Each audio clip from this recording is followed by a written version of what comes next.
시나리오를 읽는 시간에 시인 명화인 백악기입니다. 오늘 또 보리스 파스테나크 원작의 닥터 지바고 그 9번째 순서가 되겠습니다. 바샤흐 말에 차구누바는 일어나 앉으며 고맙다고 말했다. 가파른 언덕을 오르던 기차가 덜컹 하고 정지했다. 숲속에는 나무를 베어간 흔적이 있었고 한가운데 나무 더미가 쌓여있는 것이 보였다. 기관사가 연료를 보충하기 위해 기차를 세운 것이었다. 사람들은 장작만으로는 화차를 채울 수 없어 통나무를 자르기로 했다. 사람들은 두 사람에 하나씩 톱을 받아 나무를 자르기 시작했다. 지바고와 장인도 톱을 받아 톱질을 했다. 천천히 하시죠. 그렇게 하다가는 금세 지치시겠어요. 지바고가 장인에게 말하자 장인은 톱질을 멈추고 허리를 폈다. 그러지. 그런데 자네 나한테 할 말이 있다고 했지. 오리떼를 보았을 때 말이야. 말씀드릴 게 있다고 했었죠. 저는 이렇게 생각하고 있어요. 그때 저는 우리가 향하는 목적지가 가까워오고 있다고 생각했어요. 지금 지방 곳곳이 들끓고 있는데 우리는 곧 목적지인 바르키노에 도착합니다. 따라서 어떤 대책을 세워놓아야 서로 낯을 불키지 않고 생활할 수 있을 것이라는 생각을 했어요. 자네가 무슨 생각하고 있는지 잘 알겠네. 자네는 정치 얘기를 하고 싶은 거지? 어느 눈 오는 날 밤 자네가 정부의 최초 포고문이 실린 신문을 가져온 일이 있었지. 그 포고문에는 처음에는 순수했지만 차츰 강경한 표현으로 바뀌었지. 처음엔 우리의 마음을 앗아갔지만 차츰 우리에게서 등을 돌렸어.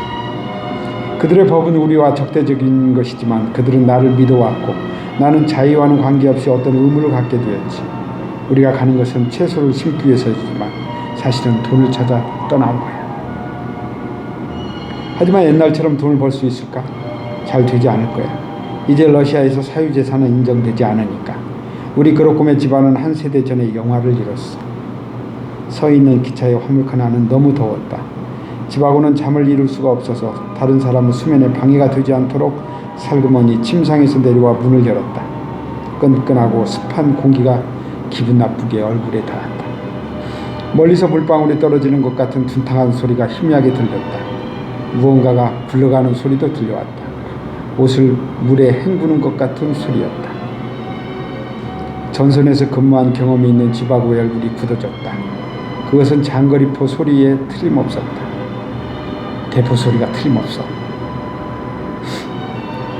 우리는 전투가 벌어지고 있는 곳 가까이에 있는 거야.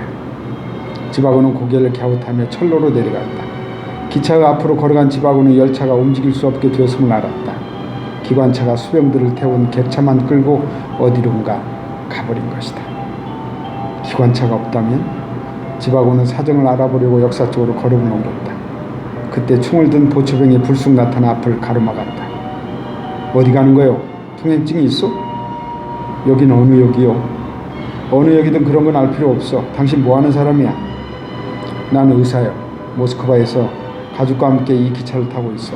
신분증은 여기 있어. 이렇게 캄캄한데 증명서 글씨가 보이겠소? 지금은 전투 중이요. 다치기 전에 어서 돌아가시오. 그 사이에도 멀리서 대포 소리가 끊이지 않고 들려왔다. 지바고는 철로를 넘어 강언덕으로 올라갔다. 날이 밝고 있었다. 강에는 작은 배가 떠있는 모습이 보였다. 누구의 허락을 받고 여기서 서성거리시오? 그것을 지키고 있던 보초병이 다가와 물었다. 지바고는 대답듯이 물었다. 이게 무슨 강이요? 보초는 다른 보초를 부르기 위해 호루라기를 입에 물려다 그만두었다. 조금 전에 봤던 보초병이 지바고의 바로 뒤에 서 있었기 때문이었다. 두 군인은 지바고에 대해 얘기를 나눴다. 처음부터 수상했어. 여기가 무슨 역이냐, 여긴 무슨 강이냐 하고 물으면서 무언가 숨기고 있는 것 같다. 이놈을 처치할까? 아니 대장이 있는 기차로 데리고 갈까? 두 번째 보초병이 누군가에게 소리를 질렀다. 이놈을 잘 감시하고 있게. 이렇게 말하고 두 보초는 역사 쪽으로 걸어갔다. 그들이 말한 사람은 어부였다. 그는 지바고에게 걱정하지 말라며 강과 역에 대해 설명을 해주었다. 강은 림바라는 유명한 수로이며 역은 유리아틴이라는 공업지역 교회 라즈빌리에 마을에 있다는 것을 알았다. 그리고 백유균이 탈환한 지 얼마 되지 않았다는 사실도 알았다. 어부는 역 분해의 정차에 있는 기차에 군사령부가 있고 라즈빌리의 군사위원인 스트렐리니코프의 특등 열차도 있다고 들려주었다. 또 아까 그 보초병들이 지바고의 증명서를 그에게 가져갔을 거라고 말했다. 잠시 후 조금 전에 보초병들이 나타나 지바고를 2개로 연결된 특등 열차로 끌고 왔다. 열차 안에서는 웃음소리와 떠드는 소리가 들렸다가 지바고가 들어서자 뚝 끊겼다. 방은 넓고 깨끗했다. 업무를 보고 있는 사람들은 용모가 단정의 위험을 풍겼다. 책상 위에 지바고의 증명서가 놓여있는 것이 보였다. 창문 밖으로 철길과 역사, 리즈빌리의 교회의 밤 풍경이 드러났다. 멀리 도시의 불빛이 보였는데 유리아틴이었다. 아, 유리아틴. 지바고는 가슴이 설레어 작게 탄성을 질렀다. 장모님과 간호원 라라가 자주 얘기했던 그 도시 유리아틴, 그 도시를 여기서 볼 줄이야. 이때 사물을 보고 있던 군인들의 시선이 일제히 창밖으로 쏠렸다. 지바고는 군인들의 시선을 따라 그쪽을 바라보았다. 한 무리의 포로가 호송되어 여우 계단을 오르고 있었다. 그 중에는 교복 차림의 중학생도 있었다. 머리에는 붕대를 감고 있었는데 피가 벌겋게 배어 있었다. 학생물을 쓰고 있는 중학생의 얼굴은 검게 그을렸고 땀과 피가 흐르고 있었다. 지바고는 차마 볼 수 없어서 얼굴을 돌리는데 누군가가 다가오는 소리가 들렸다. 스트렐리니코프가 성큼성큼 걸어 들어와 방 한가운데에 섰다. 의사로서 많은 사람을 보아온 지바고였지만 지금까지 이 사람처럼 뚜렷한 인상을 가진 사람을 보지 못했다. 그것은 무슨 까닭일까? 남자는 의지의 화신이라고 할 만큼 모든 것이 정확하고 완전해 보였다.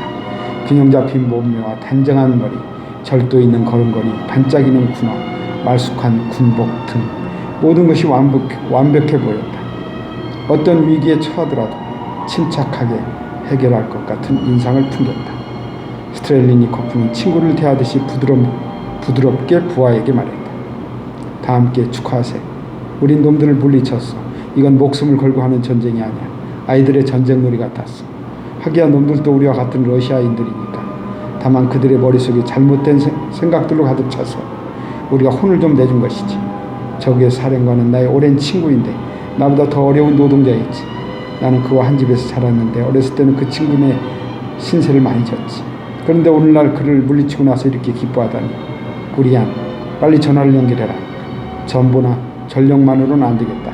전화로 해야지. 오늘은 아주 덥구나. 그런 말이 끝나자 날카로운 눈빛으로 지박을 보며 생각했다. 멍청한 놈들, 닮지 않은 사람인데 데리고 다니. 그는 갑자기 큰 소리로 웃더니 지박을 향해 말했다. 대단히 실례했습니다. 부하들이 당신을 잘못 본 것 같습니다. 용서하십시오. 이젠 기차로 돌아가도 좋습니다. 그런데 지바고, 닥터 지바고? 모스크바에서 오셨다고요? 잠깐 내 방으로 갑시다. 오래 걸리지 않을 겁니다. 스트렐리니코프는 도대체 어떤 인물일까? 그가 지금의 지위에까지 올라가 그 위치를 지탱하고 있다는 것만으로도 대단한 사람일 것이다. 하지만 그는 당원도 아니었고 비범한 인물도 아니었다. 모스크바에서 태어나 대학을 졸업하고 곧바로 지방으로 내려가 교사가 되었다. 전쟁 중에는 포로가 되었는데 실종으로 보고되었다가 전사로 처리되어 있었다. 그가 독일군 포로 수용소에서 탈출한 것은 최근의 일이었다. 그를 추천하고 보증을 서준 사람은 진보적인 성향의 철도 노동자 떼베레진이었다. 스트렐리니코프는 어린 시절 떼베레진의 집에서 그의 배려로 기거했었다. 그를 임명한 고위급 사람들은 그에 대해 탐복하고 있었다. 엉터리 칭찬이나 극단적인 정치 견해가 판을 치는 시대, 그는 당국의 정치 노선에서 조금도 벗어나지 않는 정책으로 신임을 얻었다. 순수하면서도 혁명적 정열이 뛰어나다는 평가를 받았다. 북부에서 백위군이 압박해올 때 적절한 군사 전략으로 위기를 모면하는 실력을 보였다. 그는 모스크바에서 태어났다. 아버지는 1905년 혁명에 참가했다가 감옥살이를 하고 있었다. 그 자신은 나이가 어리고 대학에서 공부를 하고 있었기 때문에 혁명에 참가한 경험이 없었다. 그는 대학에서 인문과학의 학위를 받은 다음 독학으로 과학과 수학까지 공부했다. 병역을 면제받았지만 자원 입대의 소위로 임관했고 전장에서 포로가 되었으나 혁명이 일어났다는 것을 알고 1917년 탈출하여 러시아로 돌아왔던 것이다. 이후 과학자의 꿈을 접고 혁명으로 무장을 한 것이다. 스트렐리니코프가 자신의 사무실에 들어서면서 다시 말했다. 지바고라. 지바고. 모스크바에 사는 의사가 왜 바르키아노로 같은 시골로 가는 거죠? 시골에서 조용히 살고 싶어서 가는 것뿐입니다. 그래요. 참으로 낭만적이군요. 바리키노라면 나도 잘 아는 곳이죠. 전에는 크루네르네우 영지였는데 혹시 당신이 그의 친척이나 상속인이 되는 것은 아닌가요? 나는 크루네르네와는 아무 상관이 없습니다. 다만 내 아내가 그의 상속인이긴 하지만. 그렇군요. 당신이 만약 백위군에 대해 우호적인 생각을 갖고 있다면 크게 실망할 겁니다. 우리가 그 지역을 완전히 소탕했으니까요. 조금 전 당신을 석방한다고 했으니까 그 약속을 번복하지는 않겠습니다. 하지만 이번 한 번뿐이요. 당신은 머지않아 나를 다시 만나게 될 것이라는 예감이 들어 그렇게 되지 않도록 조심하시오. 그는 위협적으로 말했으나 집하고는 조금도 위축되지 않았다. 집하고가 뭐라고 대꾸를 하려고 할 때 그의 책상 위에 있는 전화벨이 울렸다. 그는 집하고를 내보냈다. 그리고는 전화를 받았다. 호송된 포로 중에 중학생이 있었지. 머리에 붕대를 감은 아이 말이야. 치료를 해주고 먹을 것도 주긴. 전화를 끊고 그는 생각했다. 혹시 내가 가르친 학생인지도 몰라. 그렇다면 많이 컸군. 자기 선생인 나와 싸우다니. 그는 그 소년이 자신이 가르친 학생인가를 확인해 보기 위해 교사를 그만둔 횟수를 속으로 계산해 보았다. 그리고 창 너머 지평선에 자리 잡고 있는 요리아팀을 바라보았다. 거기에 그리운 내 아내와 딸이 아직도 살고 있을까? 그리고 우리는 재회할 수 있을까? 내가 마음만 먹으면 지금 당장이라도 포옹을 할 수 있겠지. 하지만 만나서는 안 돼. 가족은 나와 다른 길을 가고 있어. 나에게는 새로운 인생이 있어. 성공하고 나면 옛날로 돌아갈 수 있을까? 꼭 그렇게 되겠지. 그런데 그날은 언제일까? 쏟아지는 햇살이 기차의 지붕과 철로를 뜨겁게 달구었다. 집하고는 풀려나 기차로 돌아왔다. 오는 동안에 보초병이 호의를 해줘 아무런 제지를 받지 않았다. 오는 동안 보초병은 고향을 그리워했다. 지금쯤이면 봄 파종이 시작되었겠지. 내란만 아니었다면 나도 고향에서 씨앗을 뿌리고 있을 텐데. 지바오가 기차에 도착하자 사람들이 손을 뻗어 그를 객실로 끌어올리려 했다. 지바오는 손을 저었다. 괜찮아요. 혼자서 올라갈 수 있어요. 지바오는 화물칸으로 뛰어 올라가자마자 아내를 힘껏 껴안았다. 아, 무사하군요. 사람들이 모두 별일 없을 거라고 말했어요. 어떻게 알았단 말이요. 보치봉들이 귀뜸을 해주더군요. 그렇지 않았으면 가슴이 졸여서 못 견디었을 거예요. 기차에 새로운 손님들이 탔어요. 그분들도 당신 걱정을 해주었어요. 특히 저기 계신 분이 걱정을 많이 했죠. 아내가 말하자 한 남자가 자기소개를 했다. 중절모자를 쓰고 있었고 탑수룩한 수염에 콧수염을 기르고 있었다. 시나리오 읽는 시간에 시인, 영화인 백악기였습니다.